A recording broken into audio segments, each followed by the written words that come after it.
Hello and welcome to Games I Enjoyed this month. Let's start with the first game, Lollipop Chainsaw Repop. You play as Juliet stalking, a cheerleader who spends her days slicing zombies in half. You know, typical teenage stuff. Her primary weapon, a chainsaw, naturally. Juliet comes from a family of zombie hunters, a bit niche, but everyone has their hobbies. Apparently they've been doing this for a while, just waiting for the right moment to make her birthday extra special. Instead of a cake, she gets zombies. Every family has its traditions. Some people pass down heirlooms, others pass down chainsaws. Then there's Nick, her boyfriend, well, his head specifically. The rest of him didn't quite make it, but hey, he's still hanging around, literally. Because who doesn't carry their decapitated partner around their hip? It's convenient, romantic even. Some people keep photos, Juliet keeps heads. Then there's the antagonist, Swan, your typical high school goth, except he's taking things a bit further than writing bad poetry. Instead of brooding in his room, he decides to summon zombies to destroy the world. Because why not? Every teen needs a project. And to really hammer it home, he's got 5 zombie lords, each representing a different music genre. Punk rock, Viking metal, psychedelic rock. Think of it like Coachella, but with more cannibalism and probably better parking. The rest? Well, things escalate quickly. At one point you're fighting zombies in a schoolyard, then there's a trippy rainbow-colored dream sequence. At some point, it becomes clear this game isn't about Juliet saving the world. It's about seeing how far the developers can push a narrative before it breaks. And honestly, I love that. Now let's take a look at the gameplay. Lollipop Chainsaw Repop operates on a simple principle. Press a button, something dies. Juliet, our chainsaw-wielding cheerleader, glides through zombies with the grace of someone who's been doing this her whole life, which, given her family background, isn't entirely surprising. The zombies, they fall apart, glitter explodes into the air, and somewhere, a developer chuckles to themselves. The combat doesn't demand much. It's not here to impress you with depth. You press a button for a basic attack, maybe throw in a cartwheel, or punch someone with your pom-poms. The zombies, in return, shuffle obediently into your chainsaw. The enemies come in various flavors of decay. You have your standard zombies, brainless, slow, and destined to explode in a shower of sparkles. Then there are the bigger ones. They try harder. I got him wrong. But ultimately, it's all the same. Cut in half, glitter, repeat. The zombie lords, however, bring some variety. Yes! That's what I'm talking about! You think that hurts me? I just jizzed a little! The game introduces mini-games, zombie basketball, for example. The rules are simple. Decapitate zombies, use their heads as basketballs. If there's a more literal interpretation of head in the game, I haven't found it. At its core, the gameplay does exactly what it promises. It doesn't pretend to be anything more than it is. A glitter-filled, chainsaw-driven zombie massacre. You press buttons, the zombies fall apart, and somewhere in the distance a rainbow arches over the carnage. If there's a better metaphor for absurd joy, I haven't seen it. Now let's talk about 100% completion. In Lollipop Chainsaw Repop, that means finding every collectible, unlocking every outfit, and upgrading your decapitated boyfriend to his full potential. You know, having small chainsaws in his mouth instead of a tongue. Completionists will be pleased to know there are plenty of shiny objects. Completionists will be pleased to know there are plenty of shiny objects to hunt down. Lollipops, costumes, upgrades, it's all here. Some might say it's excessive, but when you're wielding a chainsaw while dressed as a cheerleader, subtlety isn't exactly the goal. Fair warning, aiming for 100% completion might make you question your life choices. After all, there's only so much joy to be found in hunting down collectibles shaped like lollipops while zombies explode into confetti around you. But if you're the type who needs that sense of closure, or if you really like unlocking outfits, then Lollipop Chainsaw Repop has you covered. I personally enjoyed it. What specifically did I enjoy about Lollipop Chainsaw Repop? Lollipop Chainsaw Repop does a few things that stand out, and not just because of the glitter. Each stage is tailored to its respective zombie lore, which means the environments feel as distinct as the bosses themselves. One moment you're in a punk rock wasteland, and the next you're fighting your way through something straight out of a psychedelic fever dream. It's the kind of variety that keeps you guessing, even if the guess is usually, what did I just walk into? The gameplay, as mentioned before, isn't complex, but it doesn't have to be. Simplicity is its charm. There is something satisfying about hacking through zombies without needing a manual to understand the controls. It's straightforward, effective, and honestly, it's fun. Sometimes that's all you need: chainsaw on hand, zombies in front of you, and a button that makes them disappear in a shower of confetti. All works together in this chaotic, glitter-filled experience. The level design, the simple but satisfying gameplay, the music. All of it comes together in a way that shouldn't make sense but somehow does. And in the end, that's what makes Lollipop Chainsaw Repop special. It's messy, it's ridiculous, and it doesn't pretend to be anything else. Let me fuck your father! So, where does Lollipop Chainsaw Repop land in the grand scheme of zombie games? Well, somewhere between ridiculous and strangely satisfying. The gameplay is simple but fun, the level design keeps things fresh, and the soundtrack somehow makes decapitating zombies feel like an impromptu concert. It's not a kind of game that asks you to think too hard. In fact, it prefers if you don't think at all. Just grab the chainsaw, press a few buttons, and let the carnage unfold. And honestly, there's something refreshing about that. Not every game has to reinvent the wheel. Sometimes it's enough just to blow the wheel up with a confetti cannon. Final score: 8 out of 10 cartwheels. Let's dive into the second game. Crime Scene Cleaner. You're not the hero, not the villain, not even the poor soul who discovered the body and now needs therapy for life. You're the cleaner, the guy who shows up when all the drama is over. The one who makes sure everything is back to normal so that no one asks any awkward questions like why there's a dead body and do you want to eat that? Imagine Power Wash Simulator, but instead of scrubbing away dirt, you're dealing with organic leftovers. There's no emotional journey here, no twists that make you question the nature of good and evil. Your story is simple: erase the chaos. Blood, shattered glass, mysterious stains that make you wonder what kind of person even leaves those behind. It's all your problem now. And there's a strange, almost meditative satisfaction in that, in taking something so chaotic and making it look like it was never there. The world is full of horrible things, and maybe, just maybe, you can clean up one small part of it at a time. Your reason for doing it: to pay the medical bills of your very sick daughter. You don't see her during the game, but instead she occasionally sends you heartwarming emails from the hospital. And just above those nice emails from your recovering daughter, there's a mob boss asking you to clean up the latest backstabber get-together. Now, let's talk gameplay. It's all about the details. You've got your mop, a bucket, and an arsenal of cleaning supplies. That would make even Marie Kondo break out in a nervous sweat. But it's what you need to get the job done. Your mission: erase every trace, scrub every suspicious stain, collect every piece of shattered evidence, and make the place look like someone just vacuumed it on a lazy Sunday afternoon. The mechanics are deceptively simple but surprisingly deep.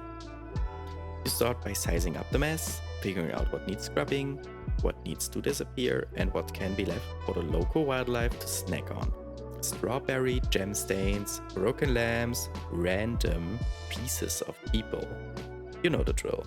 What do you clean first? What can wait? And how do you maintain your sanity while mopping up enough bodily fluids to fill a small lake? Unlike most games, there's no rush here.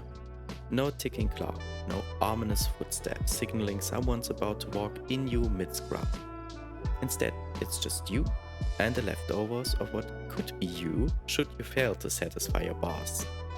There's a strange peace in the process. as you carefully wipe away each drop of evidence, knowing full well that no matter how spotless you make the room, something terrible happened here. But hey, at least you're making it look like it never did. Every completed room feels like a small victory, and every time you think you're done, only to spot a small stain in the corner, you feel that familiar, just missed it despair. It's tense, it's methodical, and somehow it makes cleaning up after literal murder weirdly satisfying. Should you go for 100% completion in Crime Scene Cleaner? Absolutely. If you're the type who finds deep satisfaction in knowing that not a single drop of blood or piece of shattered glass remains. Completion in this game isn't just about cleaning everything, it's about doing it perfectly. Every stain scrubbed, every piece of evidence removed, every crime scene made to look like it was just freshly painted for a real estate showing. But it's not just about the cleaning. Hidden throughout each job are little secrets waiting to be uncovered. Sometimes it's flicking a switch, other times it's puckering to a hidden area, or maybe just switching on a TV. Finding these secrets always comes with a satisfying payoff, often funny references or Easter eggs tucked away in the most unexpected places.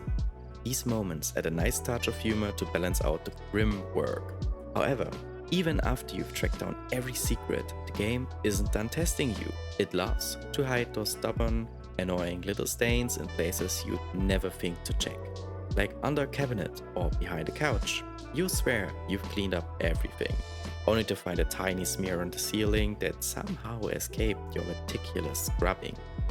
For perfectionists, Crime Scene Cleaner can be incredibly rewarding. For everyone else, it's like trying to vacuum a rug that just won't come clean. Still, there's something undeniably satisfying about walking away from a job knowing you've left no trace behind. There's a lot to enjoy in Crime Scene Cleaner.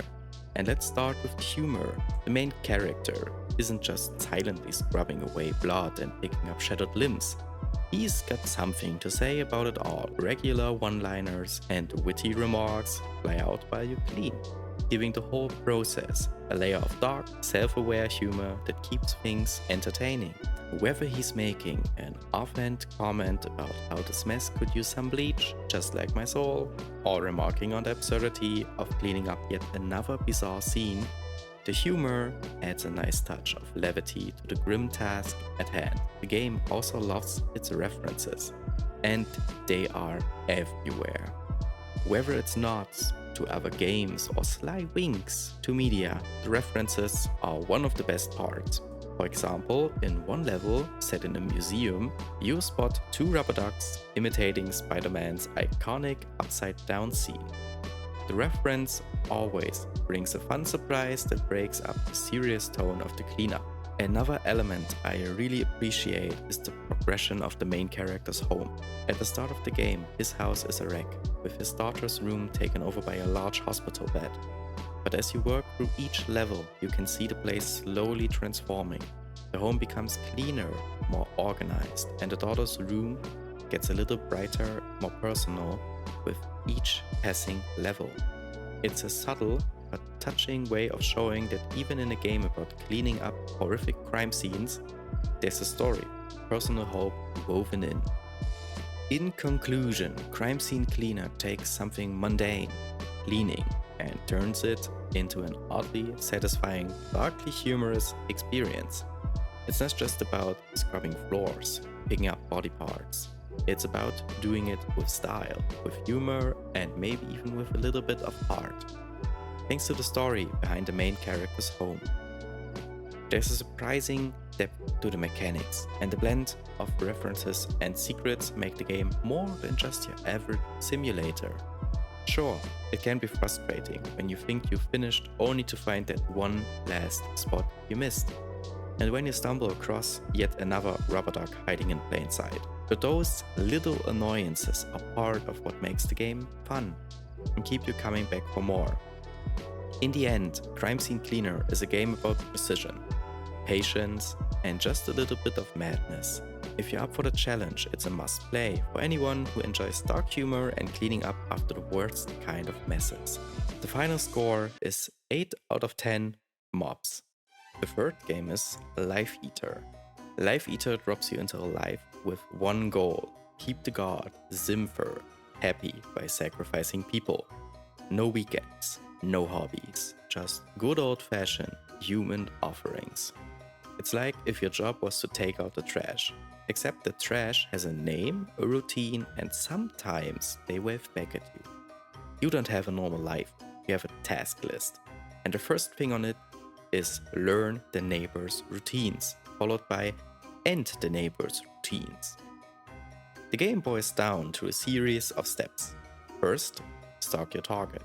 Maybe they're walking their dog, maybe they're watering their plants. Either way, your job is to figure out when they're most sacrificable.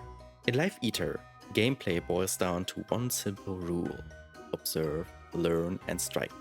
No combat, only good old-fashioned stalking, just like the person you like who never looks your way. You spend your days figuring out when your neighbors are most killable. The game hands you a timeline interface, kind of like if you were editing a really disturbing home video. You piece together your target's daily routine: when they leave for work, when they walk the dog, most importantly, when they are alone. Miss your window and well, no sacrifices means no world, and no world means no big titty golf girls anymore, and that is not okay. Every action decreases the limited time frame you got before the world ends, and also increases their suspicion. And too much suspicion could lead to an even earlier end. That is why you have to balance stalking them and taking some rest hours to decrease suspicion. You watch, you wait, and then when the stars align, you execute the ritual: water the flower. The ritual is a culmination of your work. Here, you need to take out certain parts of their inner self, which means their bones and organs. But because the dog god Zimferk is a weirdo, he wants certain parts to be cut out, because then they taste better, I guess. An example would be if the target has brown hair, rip out their second rib. Normal people stuff. Do it right, and a cutscene plays. Zimferk's pleased, and then it's on to the next unlucky neighbor. Should you aim for 100% completion in Life Eater?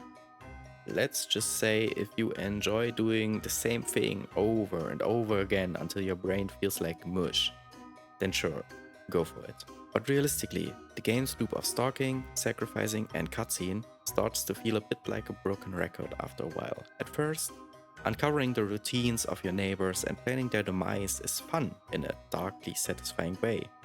But after the 5th or 6th sacrifice, it becomes more of a chore. Repetition sets in, and suddenly you're less of a strategic mastermind and more like someone stuck on an endless assembly line of murder. Now to the final score. Life Eater is an ambitious game with a unique concept and a striking art style, but unfortunately, it loses steam far too quick. Where the idea of uncovering schedules and planning sacrifices is intriguing at first, it quickly becomes a matter of throwing time at a problem until it resolves itself.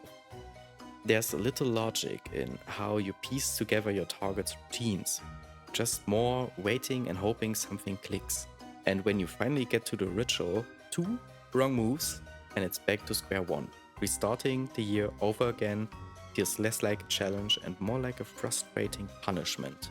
It's a shame, because there's real potential here, but in the end, it just doesn't hold up for me. So, with all that in mind, I am giving Life Eater 5 out of 10 glowing light bulbs. Thank you for watching this episode of Games I Enjoyed This Month. If you know one of these games I talked about, or maybe if you're going to start playing one of these games, feel free to tell me about it in the comments. I am very interested in that.